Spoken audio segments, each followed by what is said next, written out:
Είναι εθνική υπόθεση, δεν είναι φιλική, σας το καταλαβαίνετε. Δεν καυγαδίζετε με ένα κολλητό σας αυτή τη στιγμή.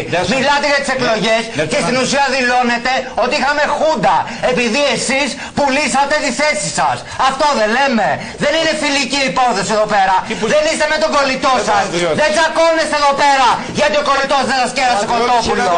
Συνέλθετε σας παρακαλώ πολύ και μιλήστε σοβαρά σαν πολιτικός. Δεν μιλάτε καθόλου σοβαρά, γελιοποιήστε.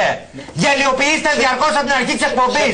Πέφτετε σε αντιφάσεις, συνέχεια λέτε βλακίες και επεξεργάζετε μια υπόθεση εθνική, λες και είναι ένα ζήτημα το οποίο αφορά εσάς και τον πρώην κολλητό με τον οποίο τσακωθήκατε για λόγους που δεν εξηγείτε. Τα λόγια σας δανειτήσα, συγγνώμη. Ορίστε. Σας επιτρέπω να λέτε λέω βλακίες. Συγγνώμη. Βάλε τη μούρη κάτω και ζείτε συγγνώμη εδώ. Μιλάς μωρέ μαλάκα που θα στήσω από ένα συγγνώμη νούμερο. Αγαμίσου ρεξόλη. Όχι. Τώρα εντάξει. Τώρα έχουμε... Σήκω φύγε ρε. Όχι. Έτσι μπράβο. Τώρα δείχνει ξύπα. Η εκπομπή σας... Ωραία θα φύγω εγώ.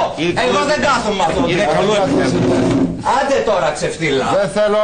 Άντε τώρα. Άντε αρκετά σαν έφυγα μαλάκα. Ρε ούστα από εκεί χάμω ξεδοζιάρι γέρο. Αμολυμέντο.